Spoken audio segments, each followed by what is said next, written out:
Good day, class, and welcome to Defective Contracts. So you will see in your screen a pyramid, all right? So you're all familiar with the pyramid. So there's a structure here, and these defective contracts are arranged based on defectiveness.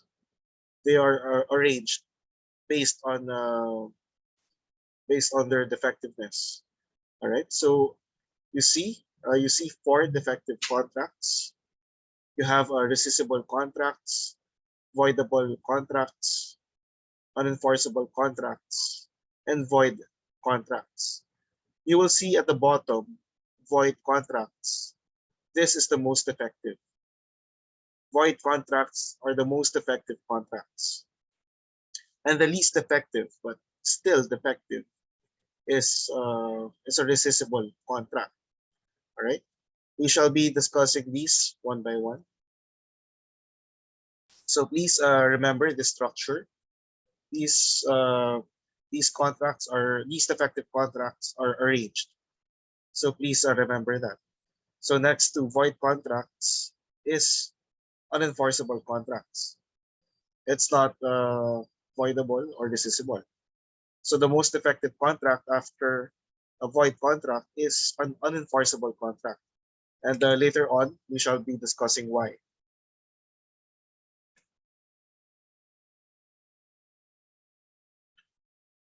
So briefly, let's discuss them one by one. Resistable contracts are still valid because all the essential requisites of a contract exist. However, they can be rescinded by reason of damage to one of the parties or to third persons. Now, the key element here in resistable contracts is damage. All right. There's damage to one of the parties or to third persons. But take note, they are valid until they are rescinded. Another term which is used to define rescinded is cancelled. All right. After resistable contracts, we have voidable contracts. So remember this phrase: valid until annulled. All right. A voidable contract is valid until annulled. Okay. It is valid until annulled unless there has been a ratification. The defect is caused by vice of consent. Meron nangyari panloloko, merong fraud, merong violence, intimidation. Kumbaga napa-oo ka dahil niloko ka, or dahil binubugbog ka, or dahil tinutukan ka ng baril, kaya ka umuo dun sa kontrata. You never really intended to say yes, but napilitan ka. Well, parang napilitan ka talaga, no? Kaya ka napa-oo. For example, parang tinutukan ka ng baril sa ulo, ibenta mo sa akin yung lupa mo. Ganyan. So ikaw, you signed the deed of sale out of intimidation and fear. All right?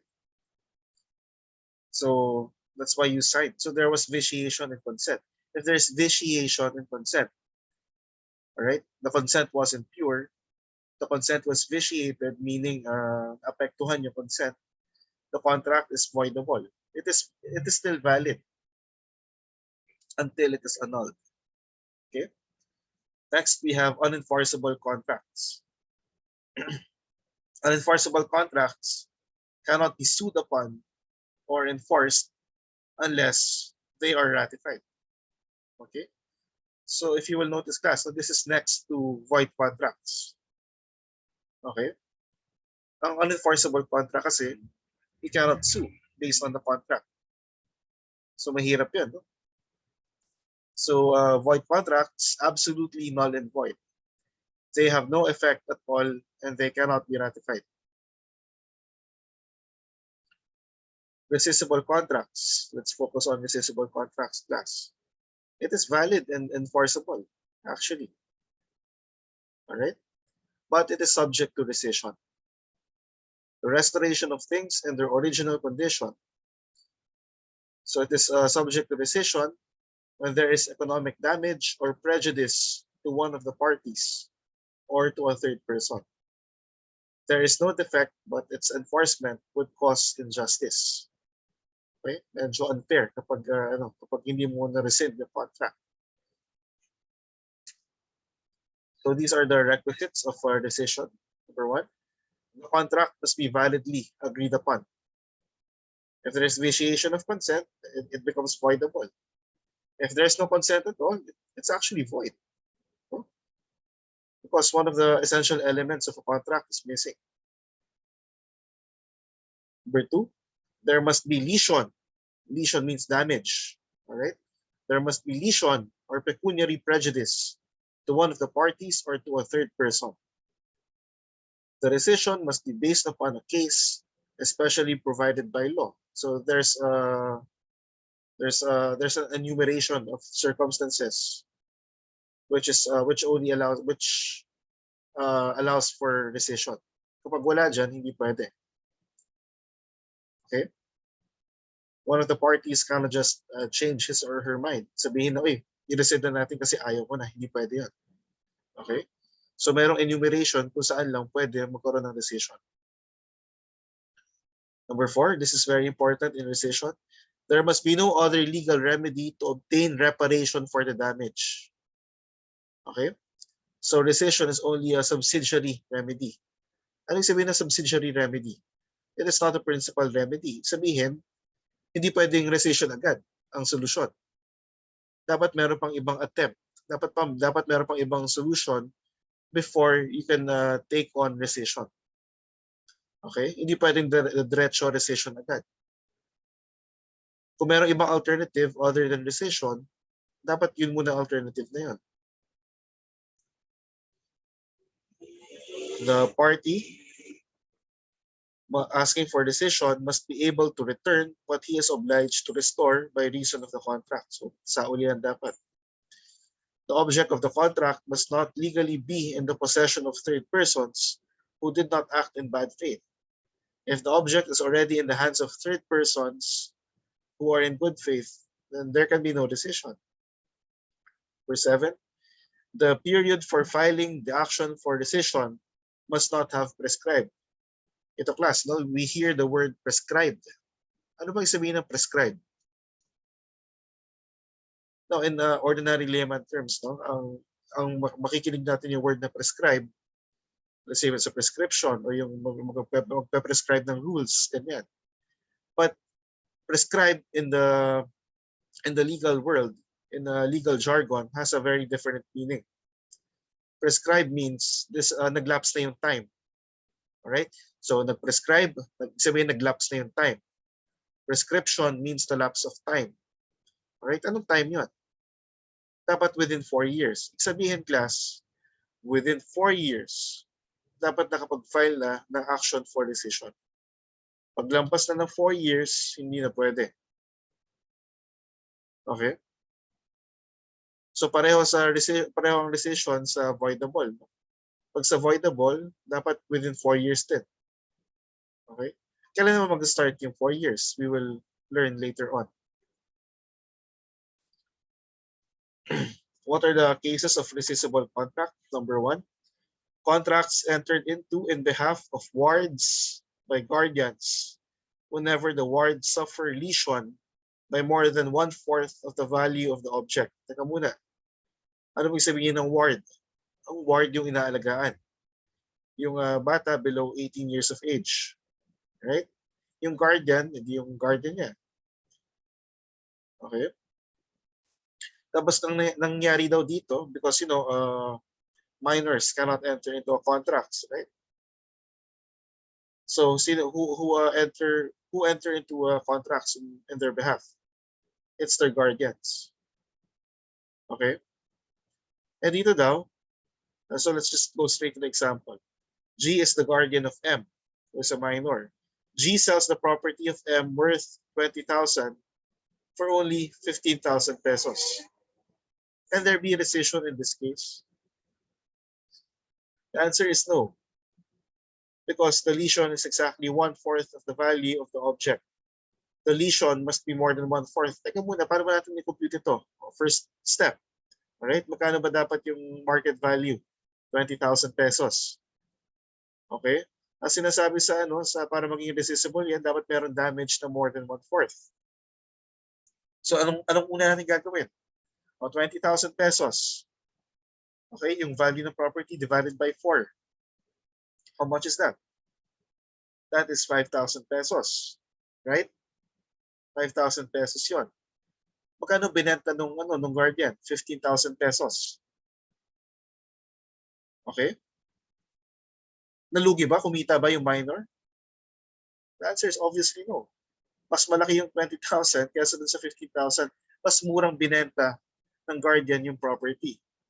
So lugi yung minor. Again, this is not the property of the guardian. This is the property of the minor, of the ward. All right?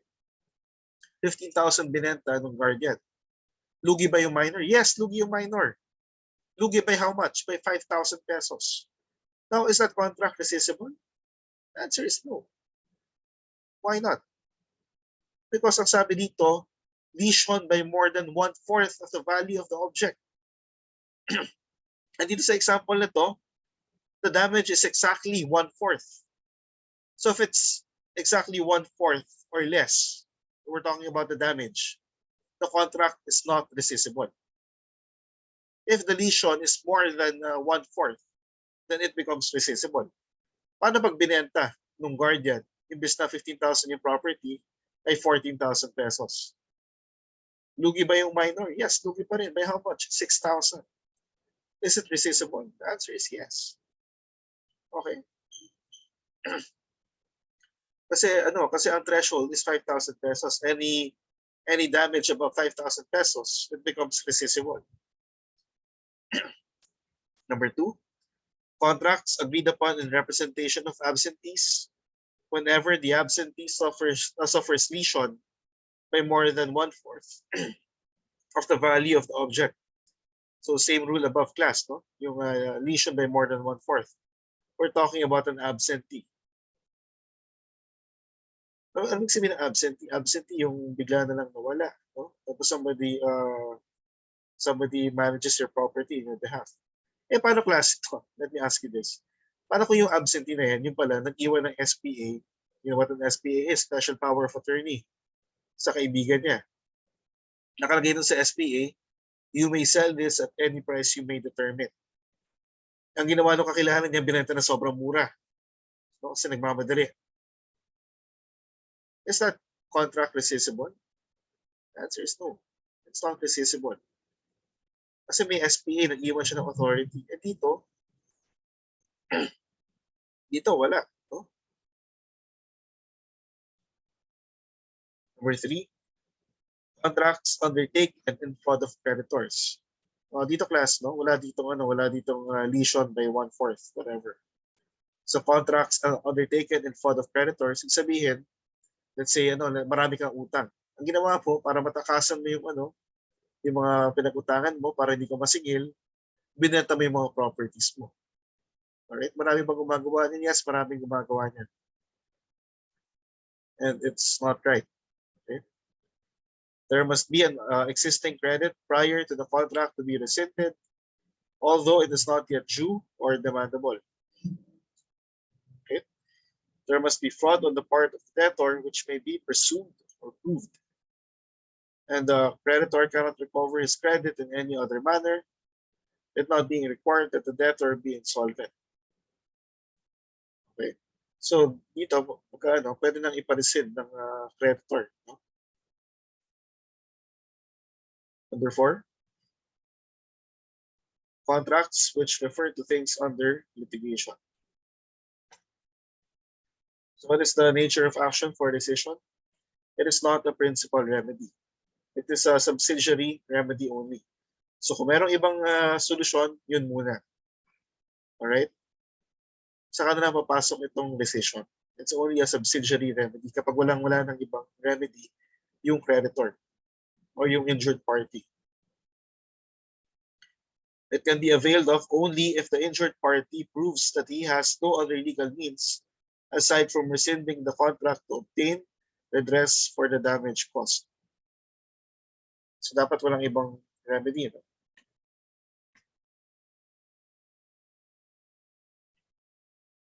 So contracts approved by the courts.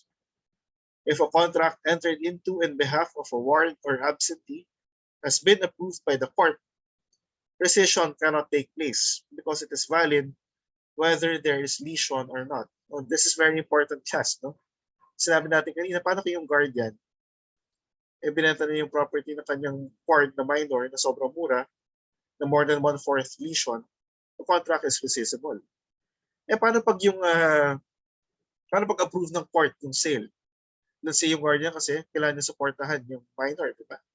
So yung guardian, merong go signal, merong approval ng court na ibenta yung price at this, na ibenta yung property ng minor at this price for the support of the minor. Okay? Pag sobrang lugi ba, is the contract still rescissible? The answer is no. Kasi dumaan na sa court yan. Pag dumaan na sa court yan, tapos merong approval ng court, it cannot be rescissible. No matter how much it is. Kahit magkano yan, basta may approval ng court, hindi siya rescissible. The law presumes that the court is acting in the interests of the warrant or absentee when it approves the contract in spite of the lesion. So kahit may lesion, kahit more than 50% or whatever, basta may approval ng court, okay lang. So please take note of that, class. Laging lumalabas to sa CPA board exam, no? Because it's sort of a trick question. Well, not really. But lumalabas to sa CPA board exam. Period for filing action for rescission. The general rule is action to claim rescission must commence within 4 years from the date the contract was entered into. Right? From the date the contract was entered into, dun mag-start yung 4 years. Exceptions. Pag sa law, maraming exceptions. Minsan meron pang exception to exception. Ito yung exception dito sa general rule. Okay? Number 1. For persons under guardianship, the person shall begin from the termination of incapacity. Alright? So pag yung minor, mag-start yung 4 years, kapag naging age of majority na siya, which is 18 years old. For absentees, from the time the domicile is known, doon mag-start yung 4 years. So who are the persons entitled to bring action? Number 1, the injured party or the defrauded creditor, yung niloko na creditor or yung injured party. His heirs, assigns, or successors in interest, or the creditors of the above entitled to subrogation. Let's go to avoidable contracts, class. All right. So after resistable, you remember the pyramid, right? After resistable contracts, it's voidable contracts. So the following contracts are voidable or annullable, even though there may have been no damage to the contracting parties. Yung kanina sa resistable, it's about damage. Dito naman sa voidable, it's not about damage. It's about vitiation of consent. Tingnan natin, number 1. Those where one of the parties is incapable of giving consent to a contract. Ano magandang example dito? Minor. No? Let's say ang transaction mo ay minor. Let's say the transaction is between a minor and an adult. That contract is voidable. Kasi merong vitiation of consent.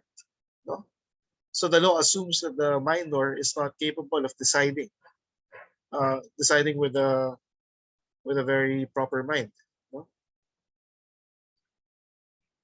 Number 2, those where the consent is vitiated by mistake, violence, intimidation, undue influence, or fraud. Okay, so let's read this again. Those where the consent is vitiated by mistake, violence, intimidation, undue influence, or fraud. So meron panloloko, nagkamali, merong violence, no? Parang sinusuntok ka, para umuo ka, para ibenta mo yan, yung gamit na yan. Merong intimidation, tinututukan ka ng baril. Okay? Undue influence. Let's say nilasing ka, para umuo ka, parang ganyan. Marami mga ibang examples din.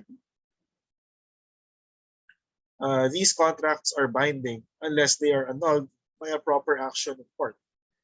They are susceptible of ratification. So ito, class, no? So it is valid until it is annulled. So kahit tinutukan ka ng baril, pumirma ka ng deed of sale, that is valid until it is annulled. Okay? So isipin kung wala kang gagawin, kung pinabayaan mo na lang, kahit wala na yung violence na nangyayari, that's valid for all intents and purposes kasi hindi ka nagrereklamo. Okay? So meaning of avoidable contracts, they possess all the essential requisites of a valid contract, but one of the parties is incapable of giving consent, or consent is vitiated by a mistake, violence, intimidation, undue influence, or fraud. So class, it will help if you know the difference among these words. Okay, mistake, violence, intimidation, undue influence, or fraud. They are valid and binding between the parties unless annulled by a proper action in part by the injured party. All right?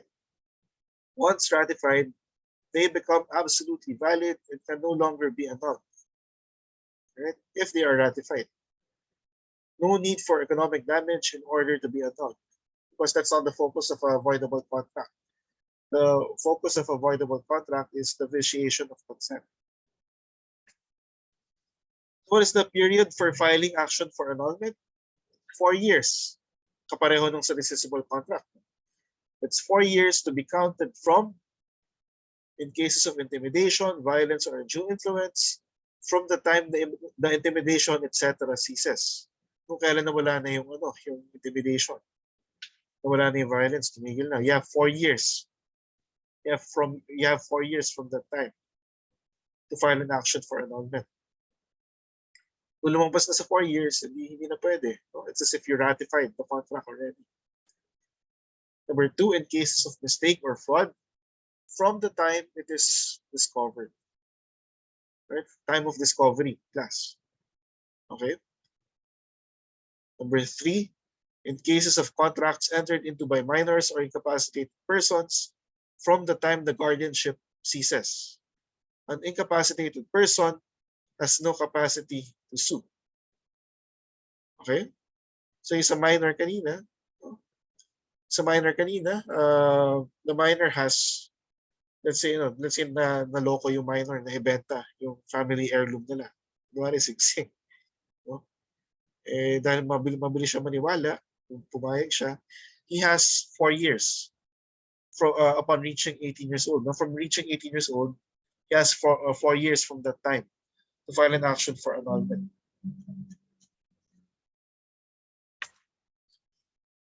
We hear ratification a lot. What is the meaning and effect of ratification?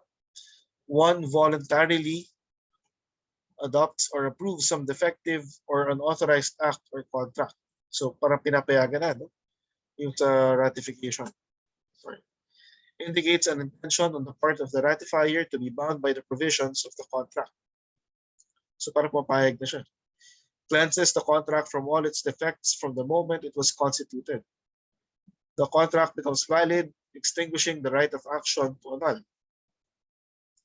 Ratification may be expressed or implied. Ano sabihin na express? Pag express, yung talagang sinasabi na talagang I ratify this contract. Okay? I forgive you, I ratify this. It's either done orally or in writing. So that's expressed, no? Impliedly through the actions lang. Okay? Let's say parang payag ka naman by your actions. Okay? Then it's as if there is implied ratification already. Let's go to unenforceable contracts class. No? This is number 3 in the pyramid. It's next to void contracts. So what are the unenforceable contracts? Number 1, those entered into in the name of another person by one who has been given no authority or legal representation, or who has acted beyond his powers. Let's say meron kang bag, no? Class. Tapos gusto ibenta ng classmate mo. Eh hindi naman syempre ang may-ari ng bag na yun, ikaw. Okay? Pwede bang file ng kaso yun? Hindi, because it's unenforceable. Ang sinasabi ng klase mo, parang may nagbigay ka ng authority sa kanya na ibenta yan, yung bag mo. The truth is, wala naman. That is unenforceable. Okay?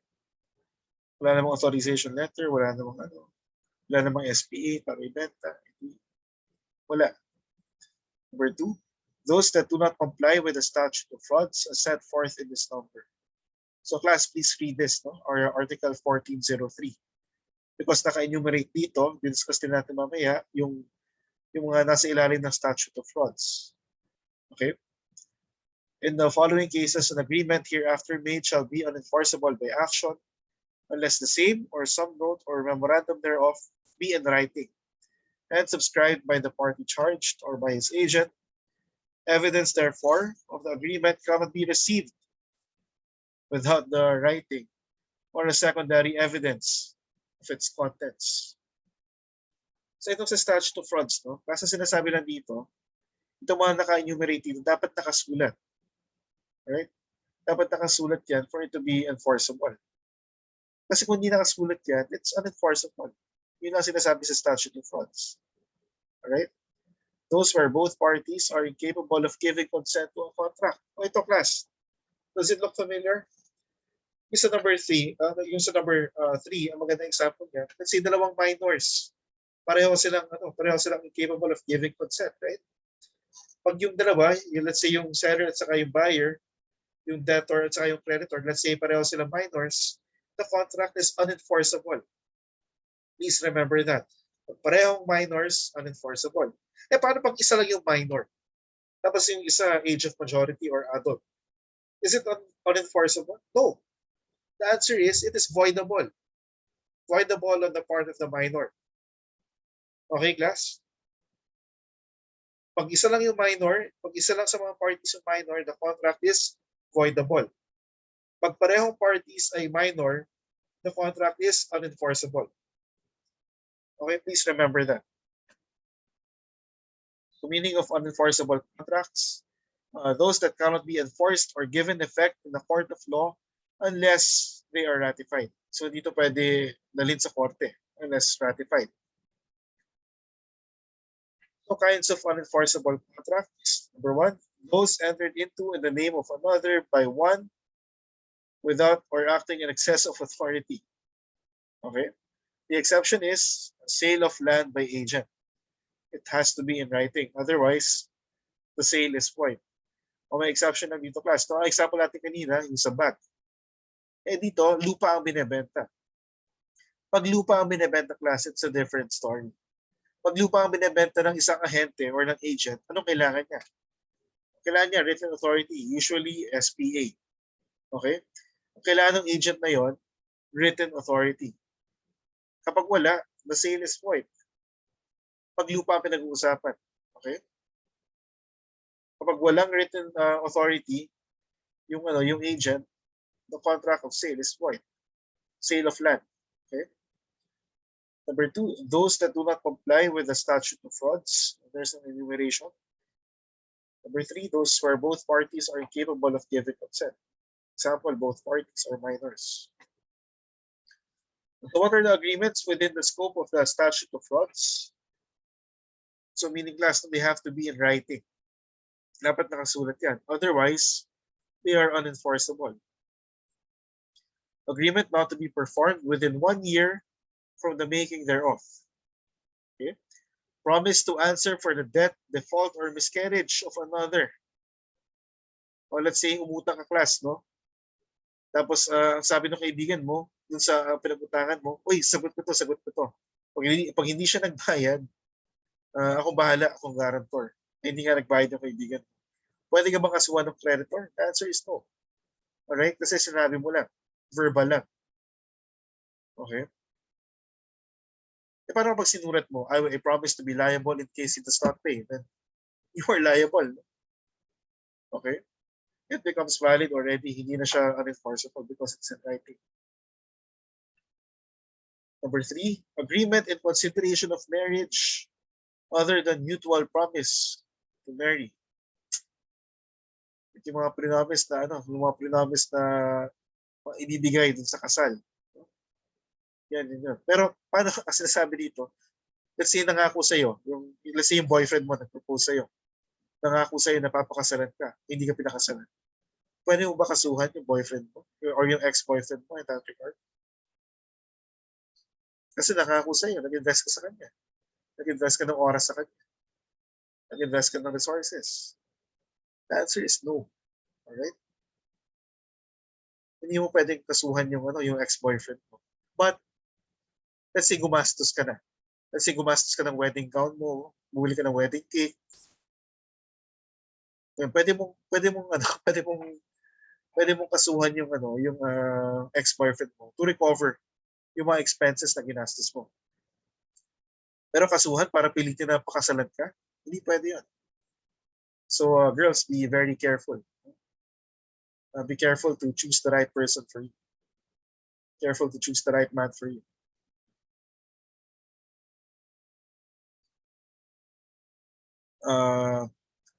Agreement for sale of goods at a price not less than 500 pesos. Ito class, no? I put a parenthesis here. Unless there has been partial performance already.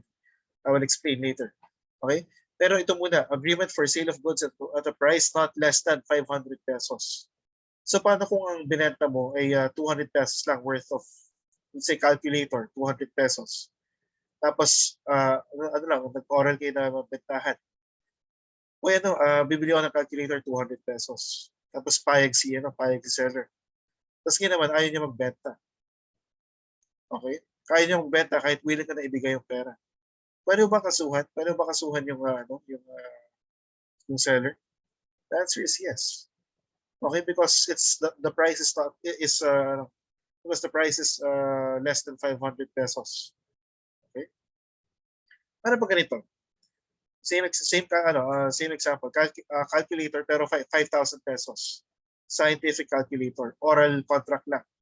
Sabi mo sa seller, "Uy, gusto ko bilhin yung calculator 5,000 pesos." Tapos sabi ng seller, sige, ibenta ko sa'yo. Tapos ayaw niya ibenta. Pwede mo ba kasuhan yung seller sa court? The answer is no. Right? Because the contract is unenforceable. Kasi hindi siya in writing. It's only verbal.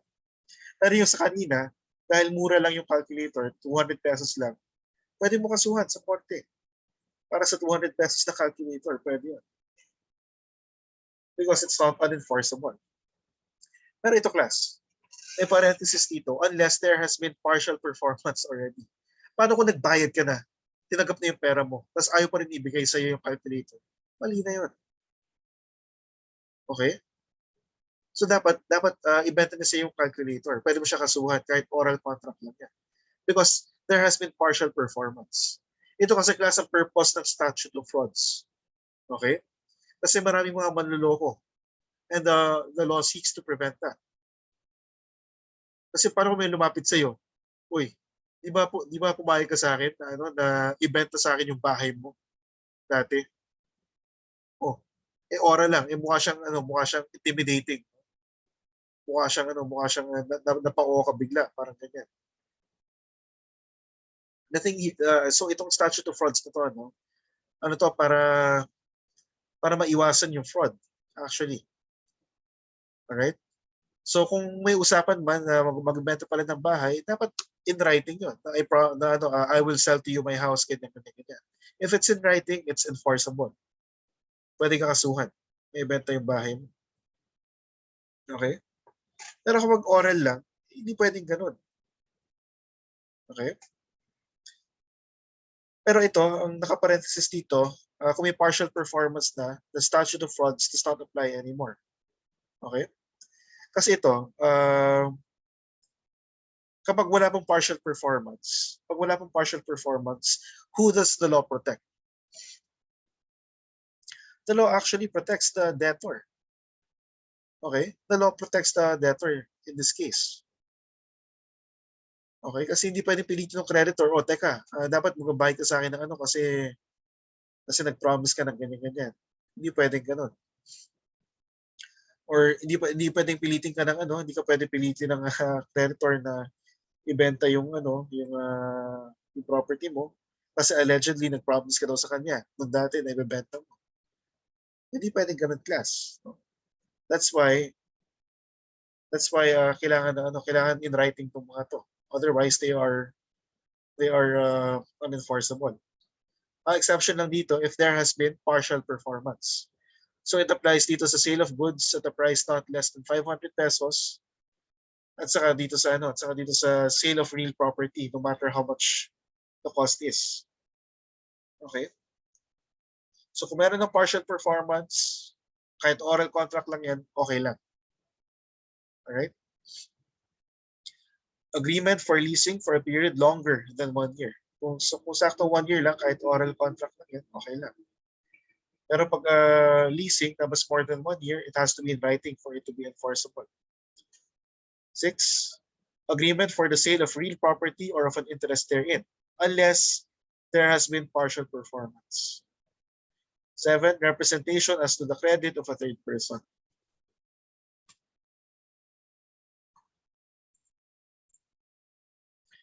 Now, class, let's go to the end of the spectrum.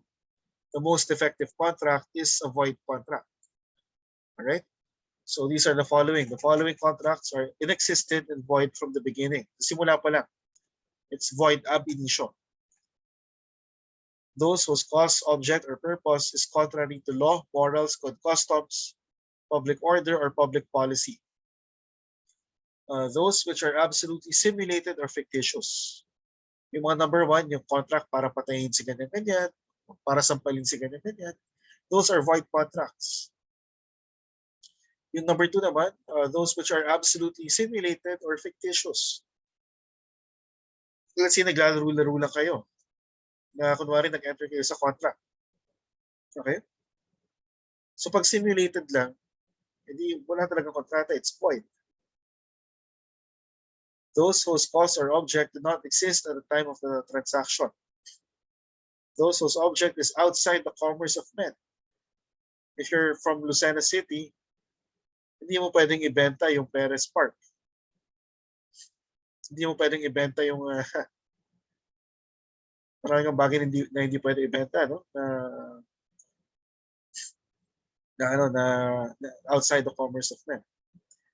Those which contemplate an impossible service. Okay, maraming impossible service. Hindi ka pwede magbayad ng tao para hakutin yung moon para ibigay sa'yo. That's impossible. Those where the intention of the parties relative to the principal object of the contract cannot be ascertained. Those expressly prohibited or declared void by law. Illegal drugs. Hindi ka pwede magbenta niyan. These contracts cannot be ratified. Neither can the right to set up the defense of illegality be waived. Okay? So yung previous 3 defective contracts, pwede ang ratification. Dito sa void, hindi pwede ang ratification. Already know what ratification is. The characteristics of a void or inexistent contract: it produces no force and effect whatsoever. It cannot be ratified. The right to set up the defense of illegality cannot be waived. The action or defense for the declaration of its existence does not prescribe. Very important to class. No? You notice that in the prior defective contracts, there is prescription. Dito, walang prescription.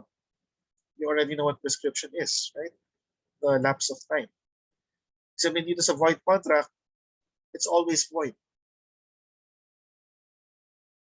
The defense of illegality is not available to third persons whose interests are not directly affected.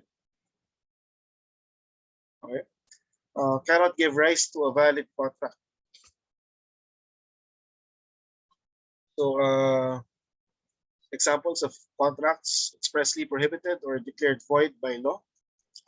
Contracts upon future inheritance, except in cases expressly authorized by law. Kasi hindi pwede yung buhay pa yung mga magulang nyo, nag-aaway-aaway na kayo sa mga properties. No? So, hindi pa pwedeng, kailan lang magkakaroon ng estate? As soon as the person dies. Right? Pero maraming cases na habang buhay pa, nag-aaway na yung mga anak. Hindi pwedeng gano'n. Okay? Hindi pwedeng magbenta ng future inheritance. That's a void contract.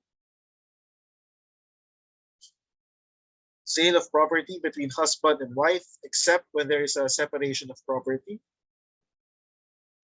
purchase of property by persons who are specially disqualified by law, like guardians, agents, executors, and administrators, public officers, employees, judges, lawyers, etc., because of their position or relation with a person or property under their care. Every donation between spouses during the marriage shall be void except moderate gifts which the spouses may give each other on the occasion of any family rejoicing. A testamentary provision in favor of a disqualified person. Any stipulation that household service is without compensation shall be void. Members of Congress are prohibited from being financially interested, directly or indirectly, in any contract with the government. The action or defense for the declaration of the existence of a contract is not prescribed. A contract which is the direct result of a previous illegal contract is also void and inexistent. Okay, class? So, hindi pwede magkaroon ng valid contract from a void contract. Okay, class, we end here. Keep safe, take care, and God bless.